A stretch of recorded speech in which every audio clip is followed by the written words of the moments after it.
오늘 우리가 읽어가는 말씀은 누가복음 16장입니다. 이 16장의 내용도 길게 본문이 기록이 되고 있는데 우리가 읽은 앞부분의 내용에서 보면 기도에 대하여 가르쳐달라라고 하는 제자의 요구에 대하여 우리 예수님께서 소위 주의 기도를 가르치신 내용, 이것이 소개가 됩니다. 그리고 하나님의 나라가 이미 그들 가운데 임했다라는 교훈을 그들에게 주시는 내용이 소개가 되고요.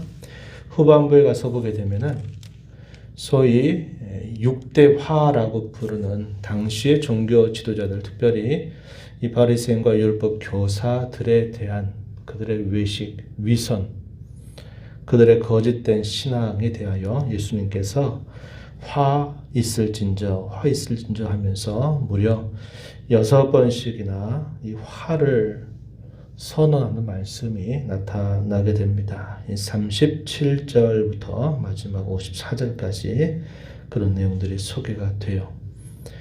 당시 백성들에게 있어서 이 종교 지도자들은 대단히 존경받는 인물들이고 그들은 아주 하나님을 가까이 모시고 살아가는 사람들로 누구에게나 인정받는 사람들이었습니다. 그런데 정작 그들의 속을 들여다보시고 그들의 마음을 감찰하시는 예수님은 그들의 위선과 또 외적인 경건, 또 그들의 가식, 이런 것들이 얼마나 뿌리 깊은가 하는 것들을 아시면서 그들이 그러한 것으로부터 돌이키지 않는 한 그들은 저주를 받아 마땅하다라는 말씀을 호되게 하시게 됩니다. 그러면서도 예수님은 또 한편으로 당시에 가난하고 헐벗고 또 연약하고 죄인으로 인정되었던 그런 사람들에 대하여서는 예수님은 얼마나 따스한 마음을 가지고 그들을 찾아다니시면서 병 고친 자들은 고치시고 또 그들에게는 하나님 나라의 복음을 전하면서 그들이 하나님 나라 백성이 되도록 얼마나 애를 쓰시는가 하는 것을 우리가 대조적으로 살펴볼 수 있게 됩니다. 우리는 예수님의 기도에 대한 부분들 좀 집중해서 함께 생각을 해보고자 합니다. 요한을 따랐던 제자들에게 이 세례자 요한이 이렇게 기도할 것을 가르쳐 주었다고 말합니다. 그러자 제자 가운데 한 사람이 예수님, 우리에게도 기도를 좀 가르쳐 주세요. 이렇게 요청을 했습니다. 예수님께서 그러한 말씀을 들으시고서는 하나의 가장 모범적이고 이상적인 기도의 내용을 소개해 주십니다. 소위 이것이 주의 기도라고 부르는 그런 내용입니다. 오늘 우리가 읽은 말씀 가운데 2절에서부터요 4절까지 소개가 됩니다. 주의 기도에 관하여서는 우리가 좀 세심하게 하나하나 살펴볼 분명한 필요가 있습니다. 왜냐하면 우리가 늘 기도할 때 어떠한 기준을 가지고 기도를 해야 될지, 어떠한 기도를 하나님께서 무엇보다도 귀하게 여기고 그 기도를 들으시는지를 우리가 살펴보려 하면 그 하나하나의 내용들을 깊이 숙고해 볼 필요가 있겠는데 나중에 기회가 되면은 그렇게 좀 살펴볼 기회를 갖도록 하고요. 우리가 늘 잘 알고 있는 이 주의 기도의 내용이 소개가 됩니다. 6가지 강구의 내용이 마태복음 6장에서는 소개가 되고 있는데 이 누가복음에서는 5가지로 이렇게 한 가지가 빠져서 소개가 되고 있습니다. 2절 말씀에 보면은 먼저 이 6가지 강구 가운데서 3번에 먼저 구하는 우선적인 기도에 대해서 아버지의 이름이 거룩히 여김을 받게 해달라라고 하는 내용, 아버지의 나라가 임하게 해달라라고 하는 내용, 마태복음에서는 아버지의 뜻이 하늘에서 이루어지는 것처럼 땅에서 이루어지게 해달라라고 기도하는 내용, 아버지의 뜻이 우리가 살아가는 우리 삶의 영역 속에 실현되게 해달라라고 하는 그런 기도를 예수님이 말씀하신 바 있습니다. 그런데 여기서는 아버지의 이름이 거룩히 여김을 받으시도록, 아버지의 나라가 임하시도록, 하나님의 나라가 임하시도록 기도할 것을 먼저 소개하시고요. 3절과 4절의 내용에서는 그 다음에 세 가지의 간구. 날마다 우리에게 필요한 양식을 구하는 일들, 일용할 양식을 구하라 하는 말씀.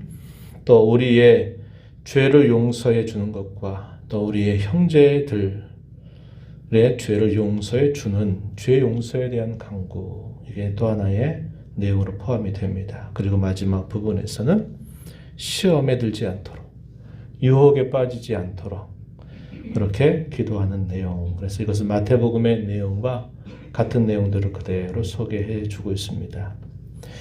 새벽 기도회라고 부르죠. 우리가 예배라 이렇게 말하기도 하지만 새벽 기도회라고 할 때는 우리가 하나님 앞에 하루를 주신 것을 우리가 감사하면서 이 하루를 어떻게 살아야 될까 하는 것을 하나님께 기도하면서 하루를 보내게 됩니다. 그럴 때 예수님께서 우리에게 가르쳐 준 이 모범적인 기도의 내용, 그것을 항상 우리의 마음속에 염두에 두고서 우선적으로 기도하는 것이 중요합니다. 우리가 간구해야만 하나님이 주시는 것은 아니에요. 간구 안 하면 안 주시느냐? 그렇지 않습니다. 내가 간구 안 했더니 하나님이 안 주셨다. 그러진 않아요. 하나님은 우리의 필요가 무엇인가를 다 알고 계신 분입니다. 이방의 신들은 그 사람의 속마음을 모르니까 다 이방 신들은 자신들이 원하고 바라는 것들을 다 고백을 해야만 돼요. 그러나 살아계신 하나님, 우리 사람의 마음을 지으시고 사람의 마음의 깊은 곳을 들여다보시는 우리 하나님은 우리가 구하지 않아도 우리의 필요를 아십니다. 그럴 때 우리가 무엇보다도 먼저 구해야 될 것은 하나님의 나라, 하나님의 뜻, 그분의 거룩한 이름이 영광 받으시도록 위해서 우리가 기도하는 일들, 그것이 항상 우선적인 기도의 내용이 되어야 한다 하는 것을 잊지 말아야 한다 하는 겁니다.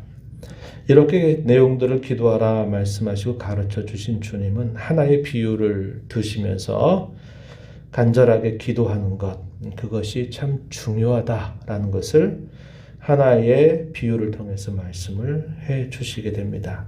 이 내용이 5절에서부터 8절까지 소개가 됩니다.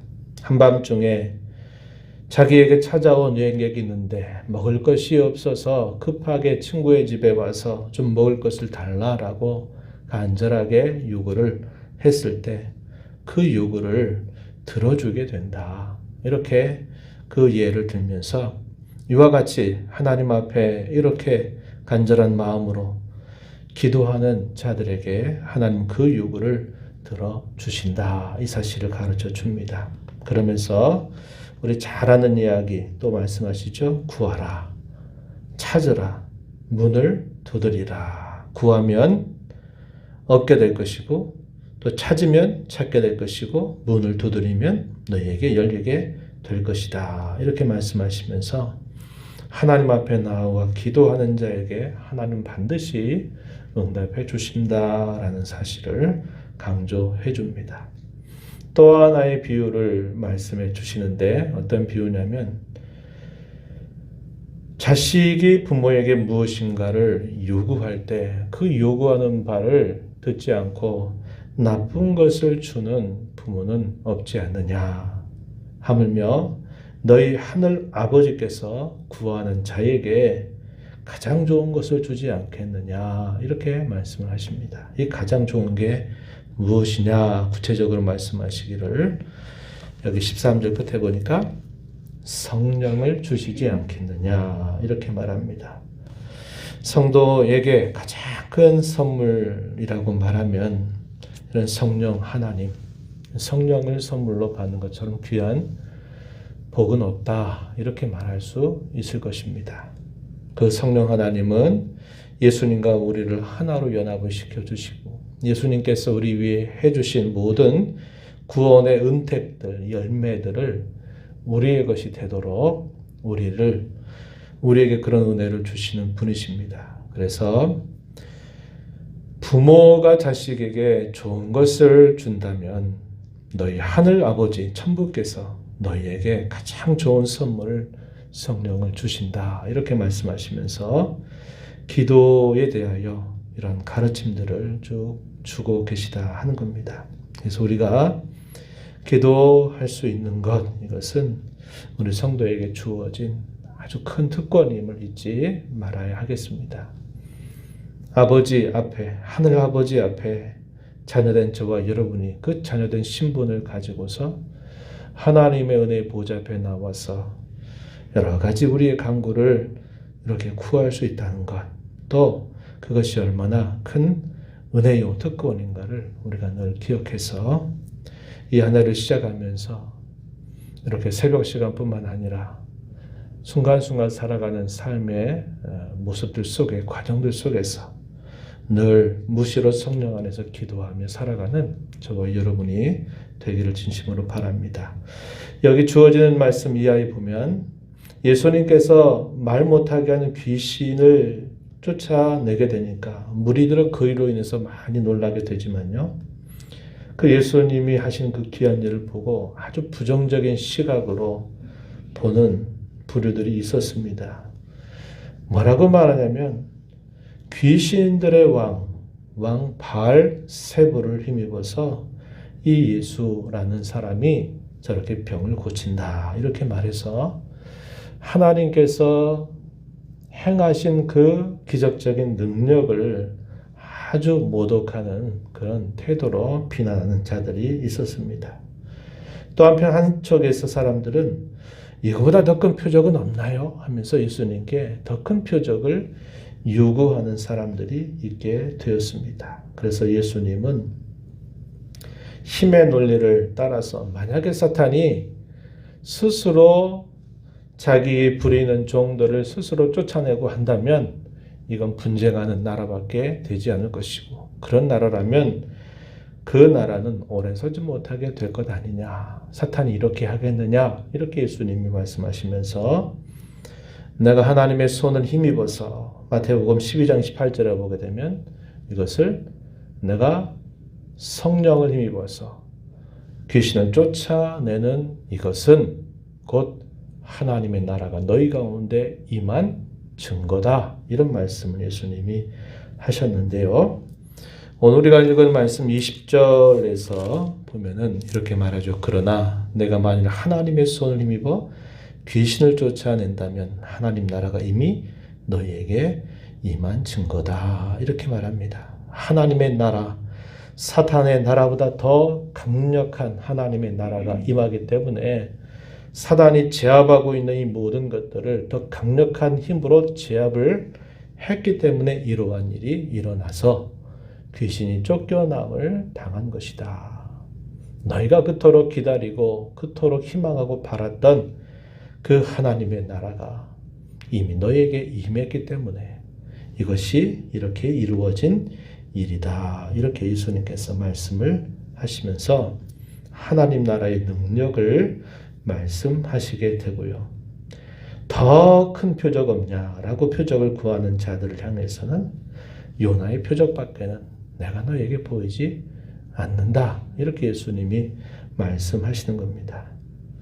사람들은 놀람거리를 찾으면 그 놀람보다 더 큰 것들을 구하게 돼요. 그런데 예수님이 이렇게 하나님 나라의 능력을 행하는 것은 그들을 놀라게 하려고 한 것이 아니라 그들 가운데 하나님의 나라가 임해서 그 나라에 들어가도록 하시려고 하시는 분명한 뜻이 있는데 그것을 알지 못하고 그저 또 더 큰 놀라움거리를 찾고 믿지 않는다면 그것은 결코 하나님의 뜻이 아닌 것을 그들에게 깨우쳐 주고 있는 겁니다. 오늘 우리가 이 말씀을 보면서 우리가 기도할 수 있는 것, 이것은 특권이다. 이렇게 생각을 하고 한 해를 시작하면서 내가 늘 기도하리라.